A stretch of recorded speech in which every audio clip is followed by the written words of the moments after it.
तो चलो इसका एक बार फिर से सॉल्यूशन देख ले कि इसको कैसे सॉल्व करेंगे हम लोग।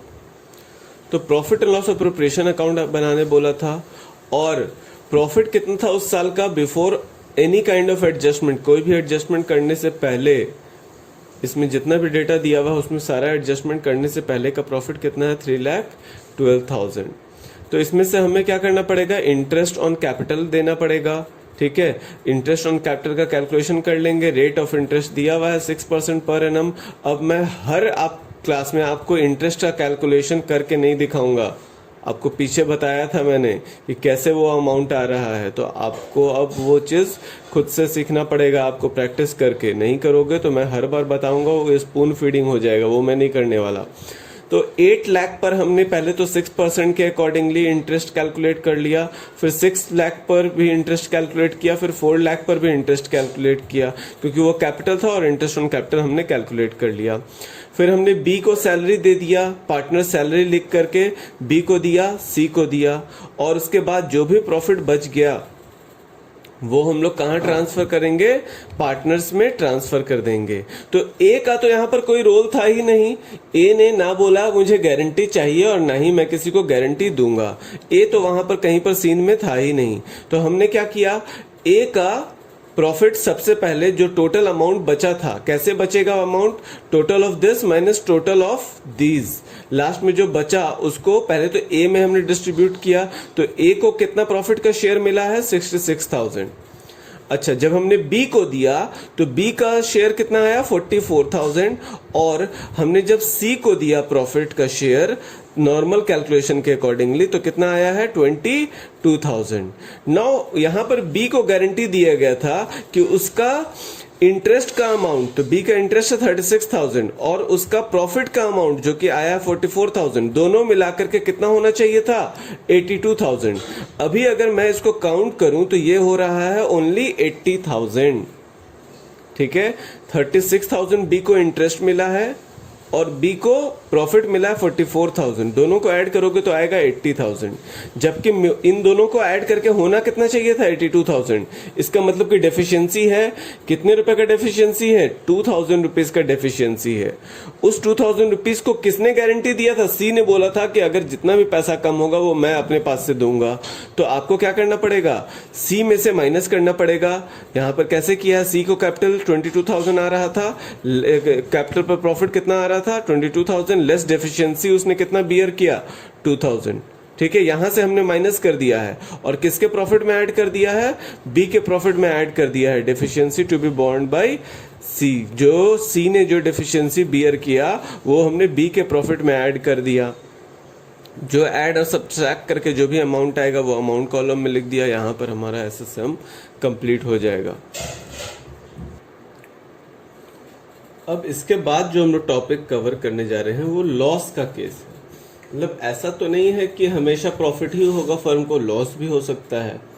और पार्टनर ने क्या किया, गारंटी भी दे करके रखा है किसी पार्टनर को कि तुम्हें प्रॉफिट मिलेगा, बट यहां तो लॉस हो रहा है। मतलब किसी को प्रॉफिट तो पूरा एक मिनिमम प्रॉफिट तो छोड़ो, थोड़ा भी प्रॉफिट नहीं मिलने वाला है। क्यों, क्योंकि लॉस हो गया है। उस सिचुएशन में क्या करेगा वो लोग, जो भी पार्टनर को जितना प्रॉफिट मिलना चाहिए था वो पूरा का पूरा प्रॉफिट उसको कौन देगा, बचे हुए पार्टनर। मतलब बचे हुए पार्टनर पूरे लॉस को भी बियर करेंगे और जो प्रॉफिट देना है गारंटीड पार्टनर को, जिसको गारंटी दिया गया है, उसे वो लोग गारंटीड प्रॉफिट भी देंगे। ठीक है, इस पे हम लोग क्वेश्चन करेंगे। यहाँ पर उसी पे बेस्ड इसका कुछ थ्योरी है, एक बार आप रीड कर लेना, कुछ खास नहीं है। हम लोग पीछे जिस तरीके का थ्योरी स्टेप्स है इसके अंदर जैसे रीड करके आए हैं वही है, लगभग एकदम बिल्कुल वैसा ही है ये। अब एक मास्टर सम करते हैं। ये आईएससी के एग्जाम में 2015 में ये क्वेश्चन आया हुआ है, उस क्वेश्चन को करते हैं। 12 नंबर के लिए क्वेश्चन आया था 2015 में। The partnership agreement of Rohit Ali and Shane provides that. Partnership agreement जो था रोहित अली और शेन का, उसमें क्या था, profit will be shared by them in the ratio of 2:2:1। Profit sharing ratio दे दिया 2:2:1। Interest on capital to be allowed at the rate of 6% per annum.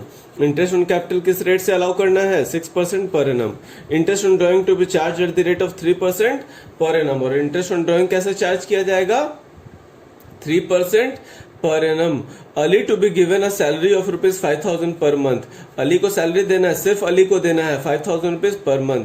Ali is guarantee to the firm that the firm would earn a net profit of at least 80,000 per annum and any shortfall in these profit will be personally met by him. Ali's guarantee of to the firm. Ali ने firm को guarantee दिया है। इस बार अली एक partner है जिसने किसी particular partner को गारंटी नहीं दिया है, उसने फर्म को गारंटी दिया है कि फर्म का प्रॉफिट कितना होगा? कम से कम 80,000 रुपीज पर एनम रहेगा। अगर उससे कम रहता है प्रॉफिट तो मैं उसको भरूंगा, मैं पर्सनली उस जितना रुपए भी कम होगा वो मैं भरूंगा। अच्छा, कैपिटल दिया हुआ है 1 अप्रैल को, मतलब ओपनिंग बैलेंस ऑफ कैपिटल दिया हुआ है। रोहित का ओपनिंग बैलेंस था 1,20,000, अली का था 1 लाख और शेन का था, स्नेह का था 1 lakh. During the financial year 2014 all the three partners withdrew ₹1,000 each at the beginning of each month। और तीनों ही पार्टनर ने ईयर 2013-14 में 1,000 रुपीज एवरी मंथ विड्रॉ किया है। और एवरी मंथ के बिगिनिंग में तो एवरेज पीरियड लगा देंगे वहां पे at the beginning of every month. तो टोटल ड्रॉइंग्स कितना हो जाएगा हर पार्टनर का? रोहित के लिए 1,000 इंटू 12 इंटू एवरेज पीरियड लगा देंगे तो ये अमाउंट सेम रहेगा और पीरियड भी अगर सेम है। So beginning of every month के केस में एवरेज पीरियड कितना लगता है? 6.5 मंथ का लगता है। तो 1,000 इंटू 12 इंटू 6.5 डिवाइडेड बाई 12 करके हम लोग यहां पर कैलकुलेट कर लेंगे। नेट प्रॉफिट कितना आया था उस साल का? 70,000। जबकि अली ने क्या गारंटी दिया था कि प्रॉफिट मिनिमम 80,000 तो होगा ही होगा, जबकि यहां प्रॉफिट कितना हो गया? 70,000। तो अब अली को कितना एक्स्ट्रा अमाउंट भरना पड़ेगा अपने तरफ से? 10,000 रुपीज। क्यों? क्योंकि गारंटी उसने दिया था 80,000 का, पर प्रॉफिट हुआ है 70,000।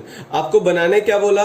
Profit and loss appropriation account और पार्टनर्स कैपिटल अकाउंट, ये दोनों बनाना है एक ही क्वेश्चन में। और कैलकुलेशंस जो शो करने हैं दैट इज सेपरेट। तो वर्किंग नोट तो आपको शो करना ही पड़ेगा। देखो, अकाउंट्स बनाने का रूल होता है working note is a part of accounting. आप अगर अकाउंटिंग कर रहे हो और वर्किंग नोट नहीं बना रहे हो, कैलकुलेटर पे अपना कैलकुलेशन कर ले रहे हो और उसको दिखला नहीं रहे हो कि वो कैसे आया है कैलकुलेशन, तो आपको फुल मार्क्स कभी नहीं मिलने वाला है।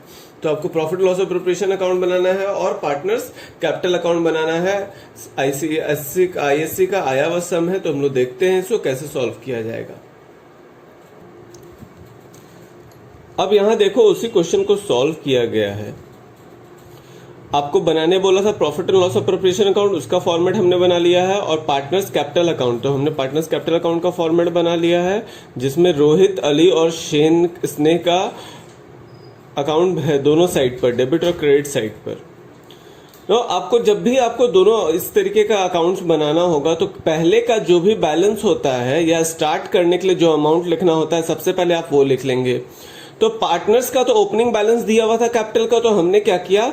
बाय बैलेंस बीडी पार्टनर्स का कैपिटल का अमाउंट लिख लिया। रोहित का था 1,20,000, अली का था 1 लाख और स्नेह का था 1 लाख, ये हमने लिख लिया। अच्छा, profit and loss appropriation account start कहां से होता है? नेट प्रॉफिट से। तो नेट प्रॉफिट भी वहां पे दिया हुआ था, कितना प्रॉफिट आया था? 70,000। जबकि प्रॉफिट आना कितना चाहिए था? एज पर अली का गारंटी, अली ने गारंटी दिया था कि फर्म को 80,000 का प्रॉफिट होगा, पर यहां पर तो 70 है। तो हम लोग क्या करना पड़ेगा? अली के पास से, अली के कैपिटल अकाउंट से 10,000 रुपीज लेकर के profit and loss appropriation account में डाल देना होगा, तभी 80,000 हो जाएगा। 70 प्लस 10, तो हमने कहां से निकाला वो पैसा? अली के कैपिटल अकाउंट से। तो अली ने दिया है, इसका मतलब कि अली का कैपिटल अकाउंट को डेबिट करना पड़ेगा। तो to profit and loss appropriation account, और ये पैसा कहां गया है? Profit and loss appropriation account में, इसलिए हमने यहां पे लिख दिया to profit and loss appropriation account. और किसको डेबिट कर दिया है? अली को डेबिट कर दिया है 10,000 रुपीज से। इसके बाद इंटरेस्ट ऑन कैपिटल लगेगा, ठीक है। तो इंटरेस्ट ऑन कैपिटल का कैलकुलेशन कर लेंगे। कैपिटल का अमाउंट दिया हुआ है, रेट ऑफ इंटरेस्ट दिया हुआ है। इंटरेस्ट ऑन कैपिटल का क्या रेट ऑफ इंटरेस्ट होगा हमने वो कैलकुलेट किया और जिस पार्टनर का भी जितना इंटरेस्ट ऑन कैपिटल हो रहा था वो हमने दे दिया। वही interest on capital partners capital account के कौन से साइड पर जाता है, क्रेडिट साइड पर जाता है। तो हमने लिख दिया बाय इंटरेस्ट ऑन कैपिटल और वहां पर हमने जिसका जितना अमाउंट था वहां पर प्लेस कर दिया है। उसके बाद इंटरेस्ट ऑन ड्राइंग्स भी था, इसका मतलब कि ड्राइंग भी हुआ होगा। तो ड्राइंग जब भी होगा मतलब पार्टनर ने कैपिटल निकाला है, इसका मतलब कि उसको डेबिट करना पड़ेगा टू ड्राइंग्स अकाउंट। रोहित ने 12,000 rupees per month at the beginning of each month, 12,000। Ali ने भी 12,000 per month at the beginning of each month, उसका भी उतना ही था। स्नेह का भी उतना ही था। अब उसी पर हम लोग क्या कैलकुलेट करेंगे, इंटरेस्ट ऑन ड्राइंग्स का कैलकुलेशन करेंगे। एक बार और मैं आपको वापस से कैलकुलेशन दिखला दूं। पहले ये टोटल ड्राइंग्स निकालना होगा। हमने जब टोटल ड्राइंग्स निकाल लिया तो टोटल ड्राइंग्स कैसे निकला था, 1,000 रुपीज पर मंथ था। तो 1,000 इंटू 12 कर लोगे, 12,000 आ जाएगा। उसको आप मल्टीप्लाई करोगे एवरेज पीरियड से और रेट से। तो रेट ऑफ ड्राइंग्स यहाँ पर क्या था, इंटरेस्ट ऑन ड्राइंग्स का रेट क्या था, 3% के लिए बोला था ना, आई गेस, हाँ 3% बोला था। तो 3/100 हो जाएगा और पीरियड कितना आएगा, 6.5 डिवाइडेड बाई 12। आप जब इतना करोगे तो देखना 195 आ जाएगा बाय इंटरेस्ट ऑन ड्राइंग्स। और interest on drawings profit and loss appropriation account में कहां पर जाता है, क्रेडिट साइड पर जाता है। और interest on drawings profit partners capital account में डेबिट साइड पर जाता है। अच्छा, ड्राइंग्स का अमाउंट सिर्फ पार्टनर्स कैपिटल अकाउंट में जाता है। अच्छा, अली को हमने कैपिटल पर सैलरी दिया है 6,000, तो हमने profit and loss appropriation account में उसको डेबिट कर दिया। और यही पार्टनर्स कैपिटल में अली के अकाउंट में किधर जाएगा, क्रेडिट साइड पर जाएगा by profit and loss appropriation account. Salary उसको मिल रहा है 6,000 रुपीज। अब ये सारा प्लस माइनस करके जितना भी अमाउंट बचेगा उसको हम लोग पार्टनर्स में डिस्ट्रीब्यूट कर देंगे प्रॉफिट शेयरिंग रेशियो में, जो कि उनका प्रॉफिट शेयरिंग रेशियो था 2:2:1 का रेशियो था। तो हमने 2:2:1 के रेशियो में प्रॉफिट को डिस्ट्रीब्यूट कर दिया है। अच्छा, प्रॉफिट अगर मिल रहा है पार्टनर्स को तो वो कहां जाएगा, पार्टनर्स कैपिटल अकाउंट के क्रेडिट साइड पर क्या लिख करके जाता है, by profit and loss appropriation account. और ब्रैकेट में लिख देना पड़ता है किस चीज का है ये, तो शेयर ऑफ प्रॉफिट है। तो यही अमाउंट यहां पर पार्टनर्स कैपिटल के क्रेडिट साइड में चला गया। इसके बाद हमने क्या किया है, पार्टनर्स कैपिटल अकाउंट का बैलेंस निकाल दिया है। जैसे ही आप इसका बैलेंस निकाल देंगे तो ये सम आपका कंप्लीट हो जाएगा, क्योंकि आपको बोला गया था profit and loss appropriation account और partners capital account. Profit and loss appropriation में लास्ट में जो भी बचता है वो पार्टनर्स में डिस्ट्रीब्यूट हो जाता है, इसीलिए उसका बैलेंस कभी नहीं बचे, निकलेगा नहीं लास्ट में। पर पार्टनर्स कैपिटल अकाउंट में कुछ ना कुछ तो बैलेंस बचेगा, तो ये यहाँ पे बैलेंस बचता है। यहाँ पर जो बैलेंस बचता है ना प्रॉफिट लॉस अप्रोप्रिएशन अकाउंट में, वो तो पार्टनर्स में बांट दिया जाता है। तो अब हम लोग इसके बाद हमारा एक और टॉपिक है, लास्ट टॉपिक हम लोग वो करेंगे, पास्ट एडजस्टमेंट बोल करके है। उसका आज ही मैं आपको थोड़ा ट्रिक्स बता दूंगा और हार्डली एक क्लास और मैं आपको इस चैप्टर में लूंगा। उसके बाद मेरे तरफ से ये चैप्टर कंप्लीट हो जाता है। अब आप लोग ने कितना कंप्लीट किया ये आपके ऊपर डिपेंड करेगा। पर chapter 1, chapter 2 and chapter 3 is the most important chapter in partnership. अगर आपको पार्टनरशिप चैप्टर्स में, पार्टनरशिप अकाउंटिंग में प्रॉब्लम नहीं चाहते हो तो चैप्टर 1, चैप्टर 2 और चैप्टर 3 को स्ट्रांग रखना। जितना ज़्यादा क्वेश्चन प्रैक्टिस करोगे उतना ज़्यादा स्ट्रांग होगा। तो मिलते हैं हम लोग। अभी अब मैं आपको दूसरा वीडियो भी एक सेंड करूँगा फॉर पास्ट एडजस्टमेंट।